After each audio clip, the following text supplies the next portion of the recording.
Good afternoon, everyone. Our talk today is Deep Puzzling, Binary Code Intention Hiding based on AI Uninterpretability, which is completed by me and my colleague Jifeng Zhu. We named it Deep Puzzling because it uses AI technology to show a variety of behaviors which makes people feel puzzled. We are all from the Zhu Keyun lab of the Tyson Security Platform Department.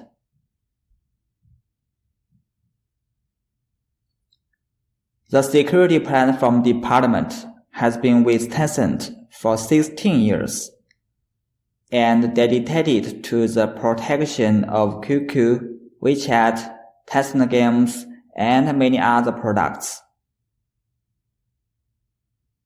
And Zhu Keyun Lab was founded in 2019, focusing on red teaming and AI security. Some researches have been published on Hack in the Box Conference, X-Focus Conference, Proof of Concept Conference, etc. Please allow me to briefly introduce ourselves here. Jifeng has more than 10 years of experience in information security. His research mainly focuses on vulnerability, advanced threat analysis, reverse engineering, and AI security. And I am quite familiar with deep learning and data mining methods. Now, I mainly work on AI-enabled security research.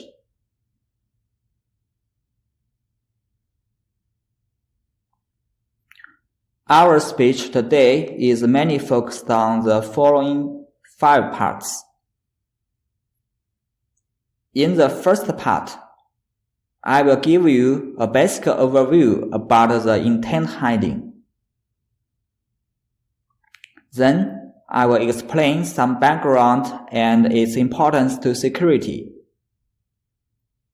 especially why we use AI here.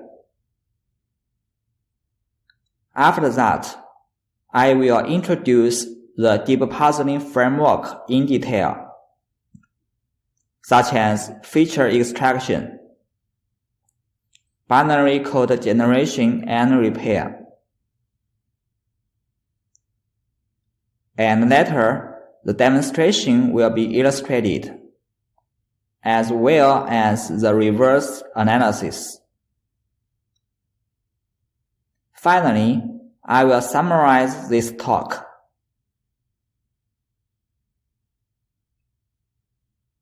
Okay, let's dive into the intent hiding. First of all, let's learn the evolution history of malware. With the fierce offensive and defensive confrontation, we have witnessed various novel malware attacks. The key word of the first generation is obfuscation. Its main feature is continuous mutation in the code. And the second generation is encryption. Its main purpose is to evade static detection by hiding the payload. The third generation is evasive malware. It tries to avoid being analyzed with sandbox anti-detection. And the fourth generation is the targeted attack. It tries to disclose only at a target. It can be seen from these trends that attacks are becoming more refined and more purposeful. there are more and more judgments and constraints on the environment. This phenomenon cannot help but cause us to think about intent hiding.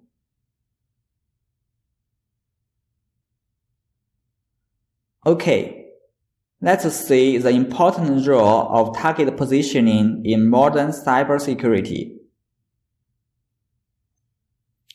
Intent hiding. Simply put, it means meeting the right person and doing the right things. The most important goal is to hide one's key behaviors, avoid being discovered by the public, and exert the greatest power at the most appropriate time. Target positioning is the core of intent hiding. It can narrow the scope of influence, avoid large-scale detection, and increase the concealment of actions, so it is often used in APT attacks. The Stuxnet attack is a very famous one. Just like the right finger illustrated, in order to achieve target positioning, we need to collect running time data, such as physical hardware, network connections, documents, pictures, etc., and later to make further decisions based on these findings.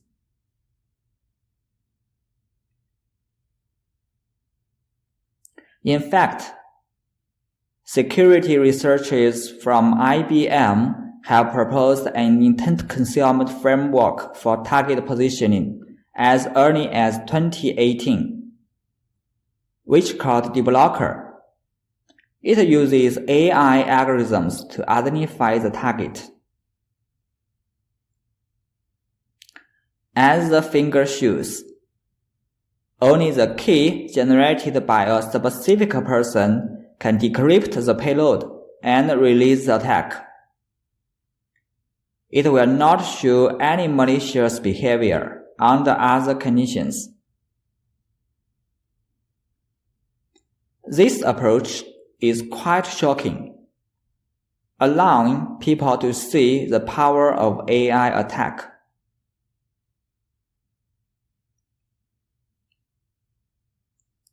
This is key guaranteed security. In their approach, a face image is used as input. A detection algorithm is used to generate high-dimensional features. And a generation model is also used to build a robust key. Then this key can unlock the payload and start the attack. Therefore, the length of the key is critically important, and it is directly related to the difficulty of cracking.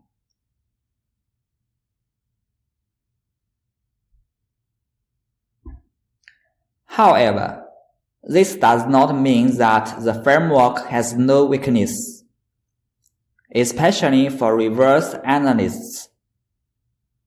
Debugging will reveal everything. The cracker analyzes the program and will soon find that the core of the entire framework lies in the key, and the attribute features collected by the program will reveal this clue. Because the face attributes are collected, the intention must be related to a specific person, based on our normal reasoning. Therefore, There are some possible methods for cracking this framework. The first method is to enumerate the keys inside the program directly. The second is to brute force the input attributes. And the third is to input some deceptive attributes. Considering the shortcomings analyzed here, new ideas popped up in our minds.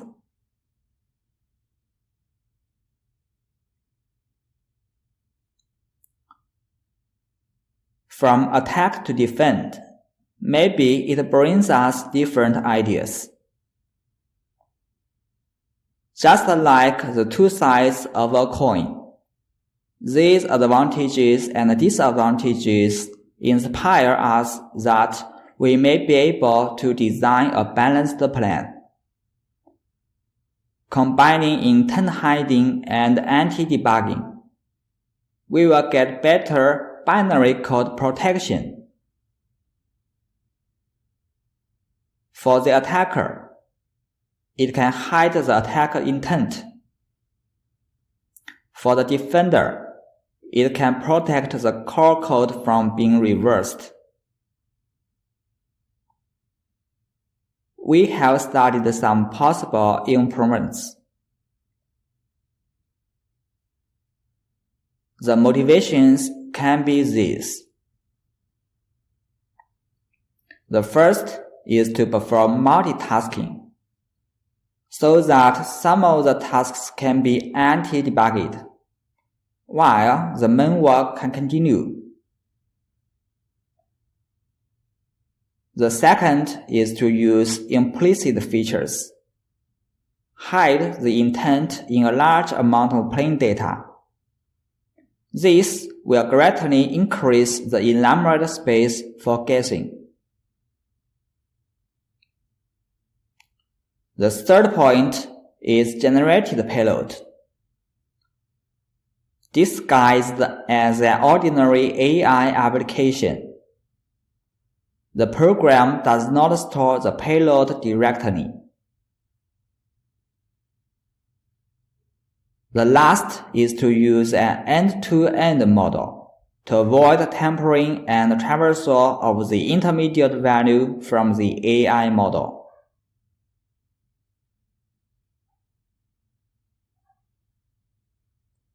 After discussing these ideas, we hope to design a powerful binary-level code intention hiding framework to exert great power in actual combat. Now, let's analyze the significance of this design for security.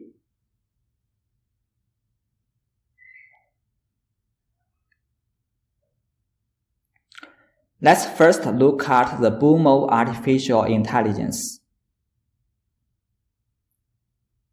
With the rapid development of modern deep learning methods,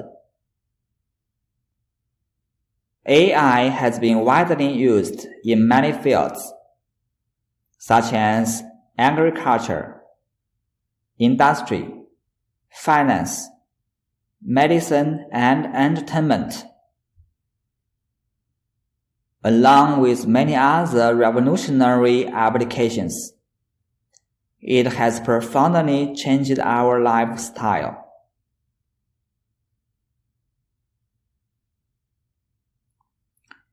It is no exception in network security.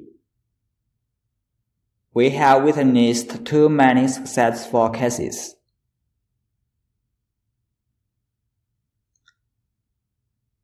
For the attacker, we can use artificial intelligence to find vulnerabilities, Trojan avoid killing, spear phishing, and even automated penetration testing. And for the defender, we can perform intrusion detection, web application firewall, malware detection, and user behavior analysis.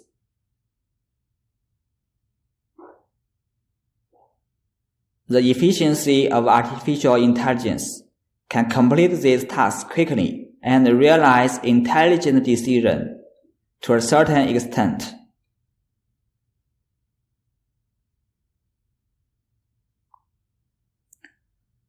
The elements of the success of these applications can be summarized in the following two aspects: massive data and the patterns behind them.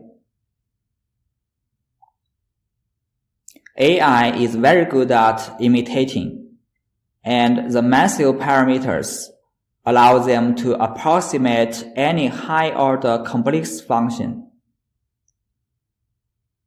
and adapt to the conditional probabilities in different contexts.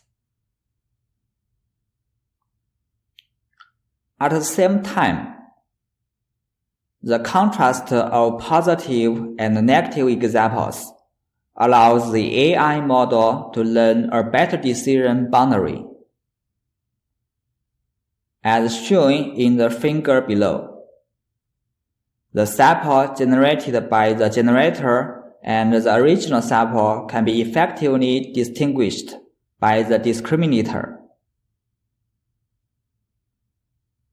which can guide the generation of more effective adversarial example.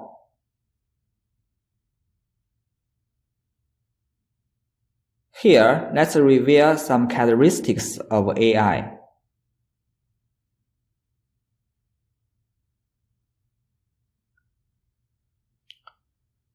In modern deep learning, sequence generation plays an important role. The core is the encoder-decoder framework. Now, let's learn the generative characteristic of AI.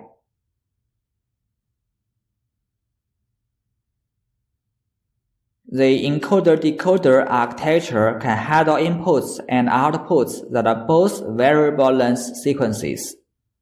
Thus, is suitable for sequence transduction problems, such as machine translation. The encoder can take a variable-length sequence and the input and transform it into a fixed-shape hidden state. In other words, information of the input source sequence is encoded in the hidden state of the encoder. To generate the output sequence token by token, a separate decoder is used to predict the next token based on what tokens have been seen or generated, together with the encoded information of the input sequence.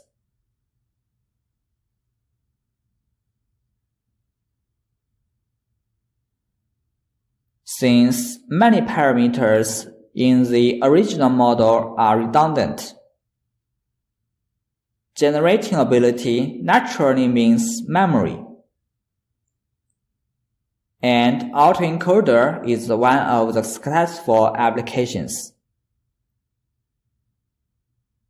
An autoencoder is a type of artificial neural network used to learn efficient coding of unlabeled data in an unsupervised learning way.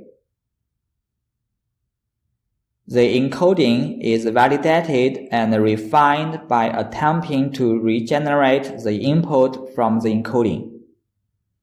So it has the following features. First, no labels are needed. Second, it means smaller model size. These make them popular in real products.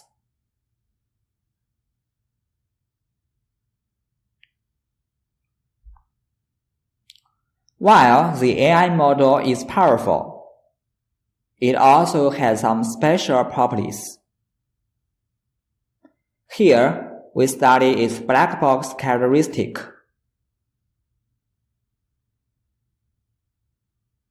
Traditional statistical model based on logistic regression and decision trees usually have good interpretability. We can see the feature importance. However, AI based on deep learning method is very different from them. First, the AI model usually consists of a network structure and weight parameters, just like the right fingers as shown. The network structure defines the flow of the vector, and the weight parameter determines the transformation of the input.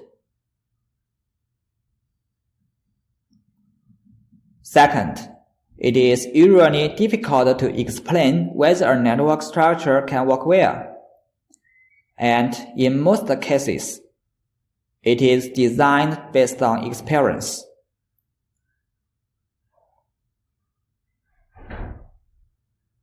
Third, for the weight parameter, we cannot explain its meaning.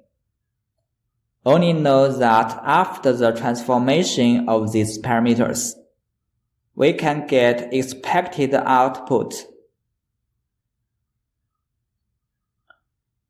Fourth, it is usually difficult to explain which features of the original data that the AI model has learned. We only know that it will calculate a reasonable output on similar datasets. In general, these characteristics make artificial intelligence a black box to a large extent due to the lack of theory guarantee. Knowing it, but not knowing why.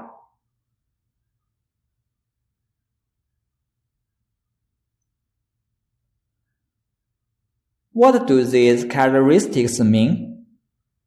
We summarize it as follows. First, powerful sequence generation ability means greater memory capacity. It's easy to remember a passage, and it is able to adjust the decoding output according to the input of the encoder. Second, advanced memory ability means fault tolerance. It is able to restore damaged data. And last, the uninterpretability characteristic of AI means its natural difficulty in reverse analysis.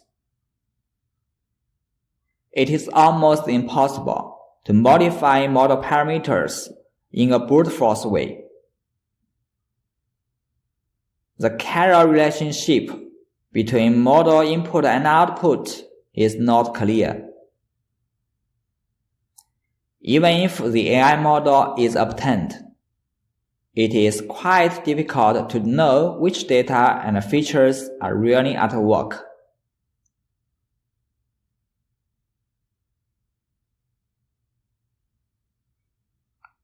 Considering the cognitions above, we are the first to propose AI-enabled security practices based on the generative ability and uninterpretability of the AI. Combining the characteristics of AI and security can give us a higher level perspective on the current security situation. We hope to make full use of AI's discrimination power, generation ability, fault tolerance, and uninterpretability characteristic, so as to explore the possibility of artificial intelligence-powered attack and defense.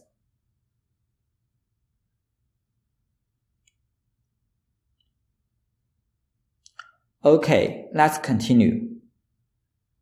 It's time to introduce the design details of the deep puzzling framework.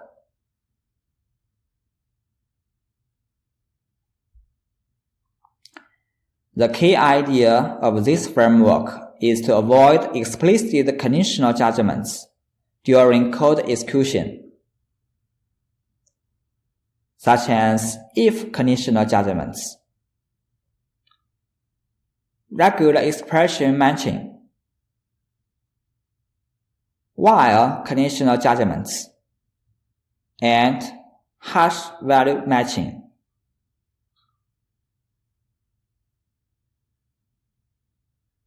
All decisions are made by the artificial intelligence in order to take advantage of the uninterpretability of AI to make difficulties for the reverse. Let's keep in mind that we simulate everything with AI.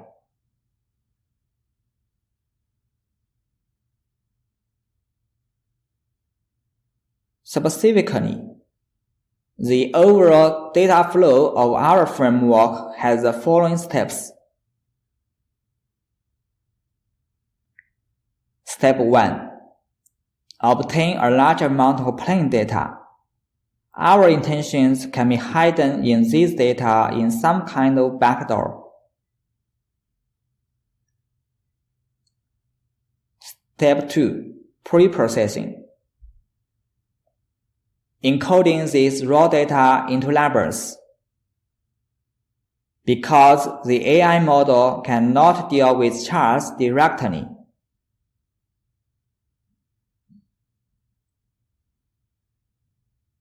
Third step. Use feature extraction and generation models to process the data above, then output probabilities.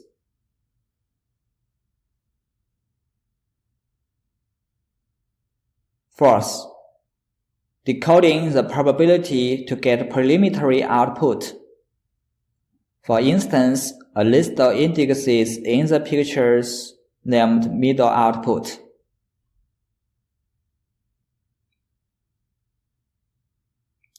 Fifth, fix some error with an error correction model. Sixth step. And then we will get the final output. It contains our design intentions.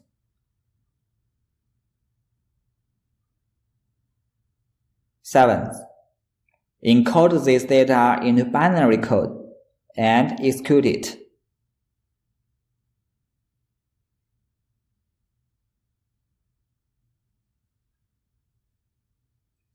The whole process is described in the way of data flow previously.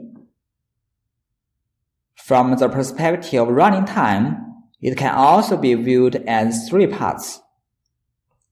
The first part is input data and feature. The next part is AI model.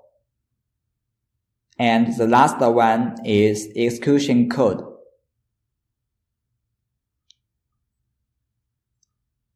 The first 2 stages are completed offline. Only the last one is exposed. Okay, now let me introduce the details about the design.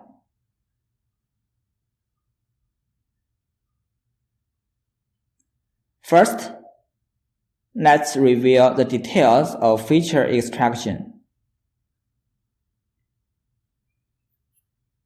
In the AI algorithm, feature extraction directly determines the final effect of the model.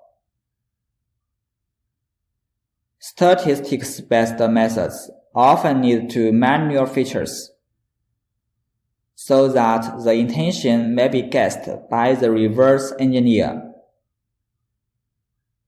While deep learning-based methods only need to encode the original data. We use this black box manner here.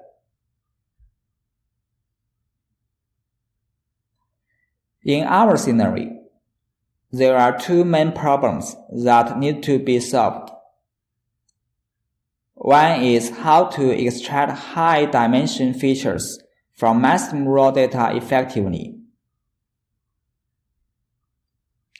Here, we use a network architecture similar to text CNN, which is a network that uses convolutional block to extract features. After encoding the original data, one-dimensional convolution block is used, and then concatenate the output of these basic blocks together by dense connection. And then the feature vector is formed. The network connection is shown as the middle finger. This network structure has been proven to help to improve the quality of feature extraction for better gradient propagation.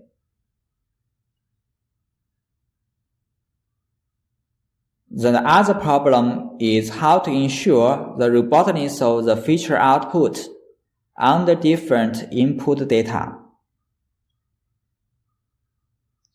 Considering the scarcity of data resources, our main solution is to supplement the training data through data augment methods, such as crop, reorder, and changing upper and lower case to maintain the model's stability.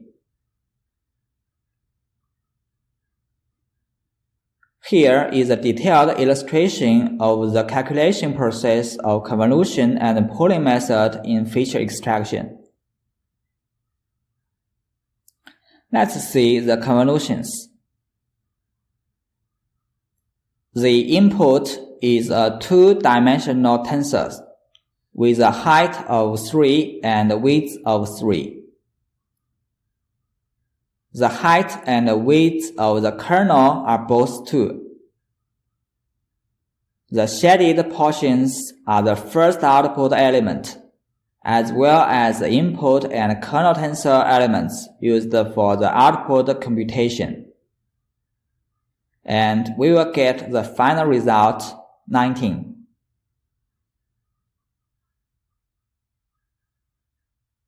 As for pooling, it is very similar to convolutions. We can think of the pooling window as starting from the upper left of the input tensor and sliding across the input tensor from left to right and top to bottom. At each location that the pooling window hits, it computes the maximum or average value of the input subtensor in the window, depending on whether max or average pooling is employed.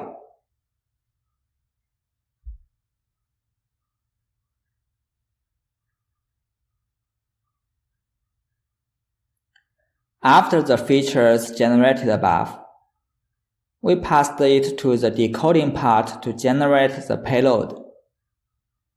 The whole steps are as follows.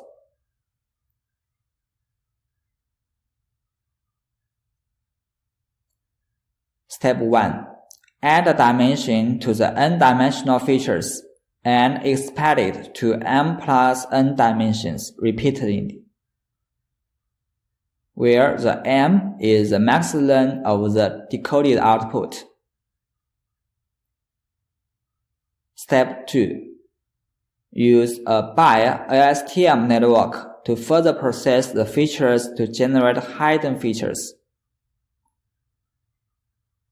LSTM network is a basic component of deep learning with good performance, which processes the input text in order, while bi-LSTM is bi-directional LSTM, which can process from front to back and from back to front at the same time, and usually has better performance. Step 3. Use a fully connected layer to cross the hidden layer features. This will give us the desired output dimension. Fourth step. Use a softmax function to output the probability of each position character. and take the one with the largest probability as the decoding result.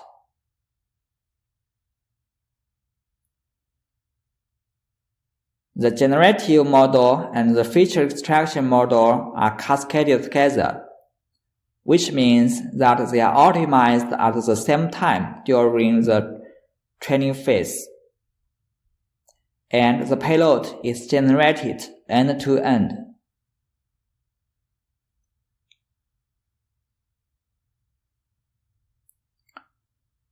In theory, the payload has been generated after the first two steps. But since the AI model is a probabilistic model, which means all decisions are not precise, even if the accuracy of the model is beyond 99%, there are still a few decoding errors. For computers, the slightest loss is 1,000 miles away. It is inaccessible. Therefore, it is vital to fix the small number of errors.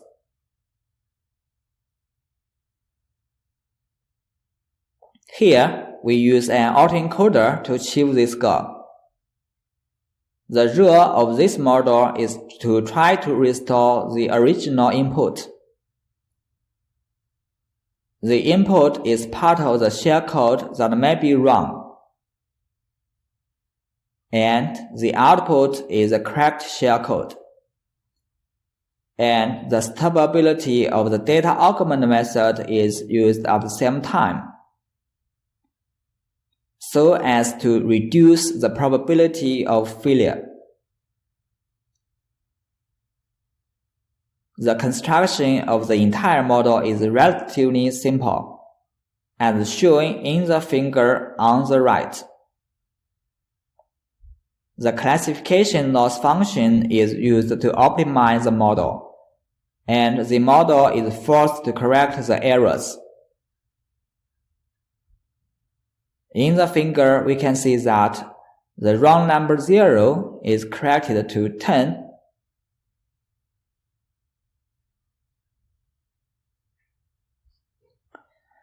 Based on the principles above, I will introduce some of the experiments and the corresponding analysis we have conducted.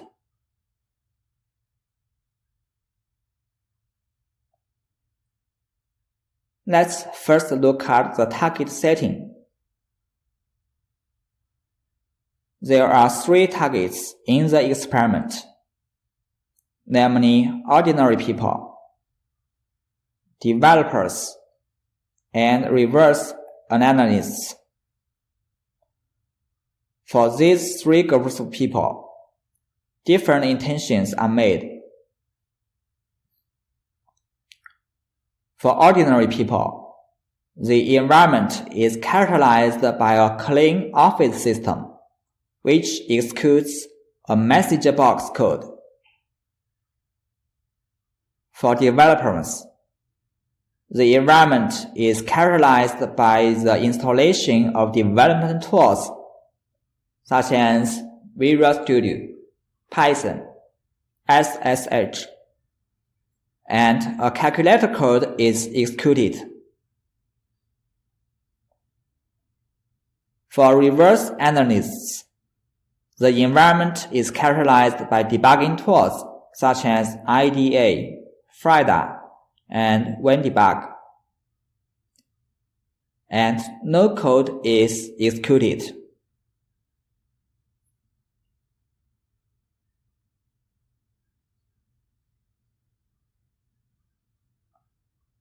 There are 3 main steps in implementation.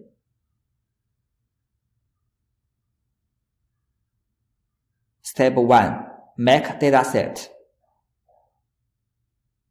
We collect environmental data when the program was running, and then randomly sort it, cropped it, etc. to form a string of about 20,000 charts in length. The label is the type of target intent, and the corresponding shellcode. We have also made shellcode error correction data, which allows from 0 to 2 errors per 10 bytes. It should be noticed that if the error rate of the input is very high, the output is also the same, so as to avoid recovering shellcode by many training. Step 2. Train and convert models. Split a part of the data as validation set and use TensorFlow to train the model to ensure that the accuracy is above 99%. When the model is trained, the default storage format is HDF5. We use tools to convert it into a JSON file and write it as a resource file into C++ project. Third step, C++ reasoning.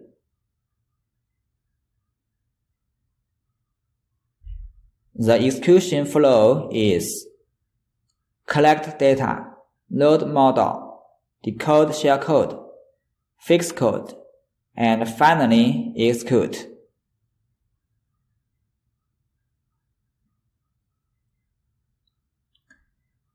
Here is a detailed description of the input and output data. The input data is the standard information when the program is running, such as process name, file path, start menu, registry key, etc., most of which have nothing to do with the intention.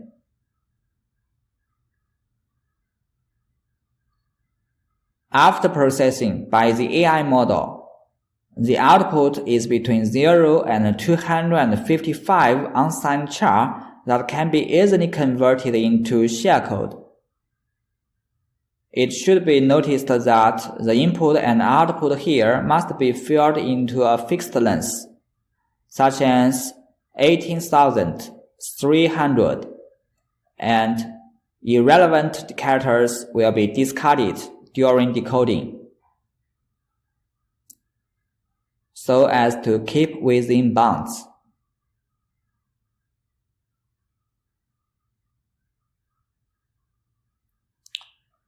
The main part of the AI model is a code generation model.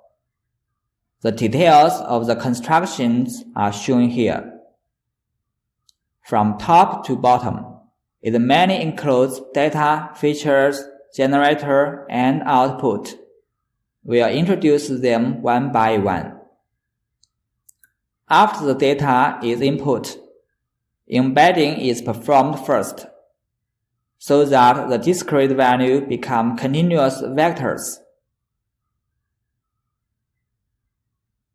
Then these vectors are processed by different Con1D respectively, followed by max pooling layer, and then new Con1D, etc. And finally, these pooling vectors are concatenated together to form the final feature.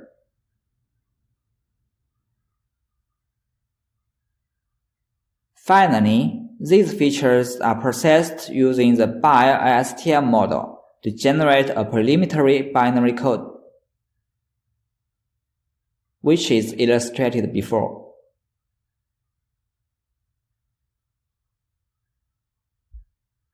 Here comes the demonstration. The following figures show the execution result of this demonstration system. For ordinary targets with no special software,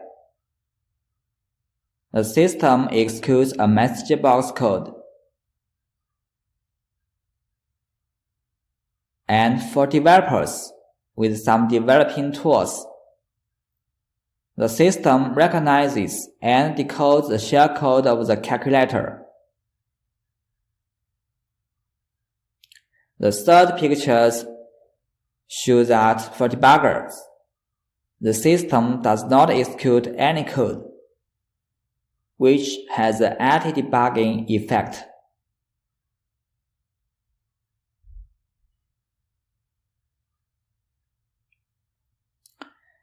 Beyond the demonstration, we also performed a reverse analysis of the code from the perspective of the cracker, and we can get the following findings. First, we do not seek to use any techniques to obfuscate the source code, as shown in the figure on the right. The execution logic of the code has not been modified deliberately. Second, it's not difficult to locate the code that runs the intent. The difficulty lies in when it will be triggered. The key point is that the address of the decrypted code is obtained in a dynamic way.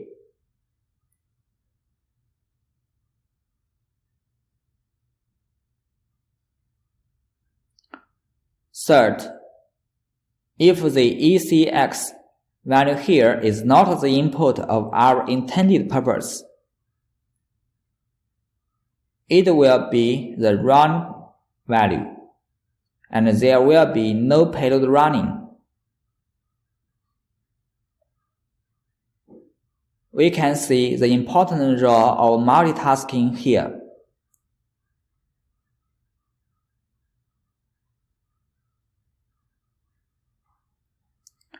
As shown on the right, the input we mentioned here is a high-dimensional space vector. It is difficult to infer the real purpose simply by modifying some of the data, due to the robustness of AI model. It is fault tolerance.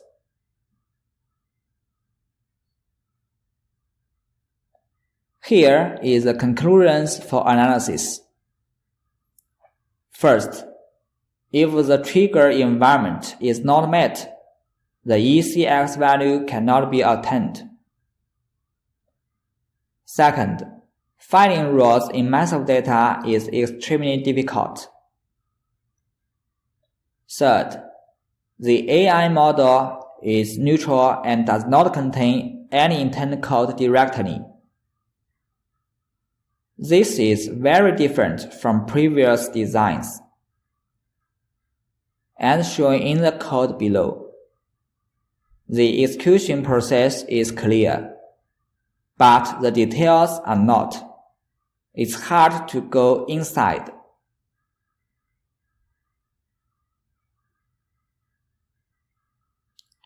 The talk illustrated here is over. Let's summarize this speech.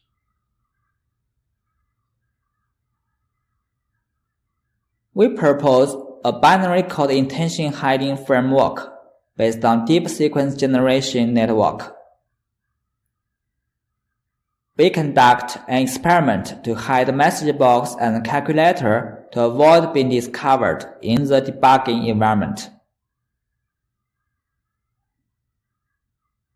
Our experiment confirmed that due to the powerful distinguishability and uninterpretability of the AI, it greatly increases the difficulty of analysis for reverse engineers. The combination of AI and security will magnify the offensive and defensive situation in cybersecurity.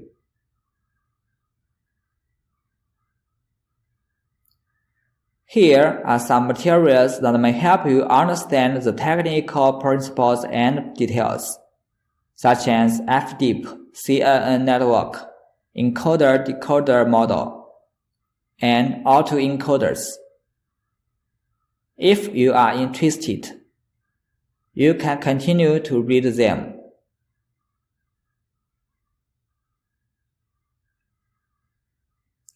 My talk is over now. Thank you very much for watching.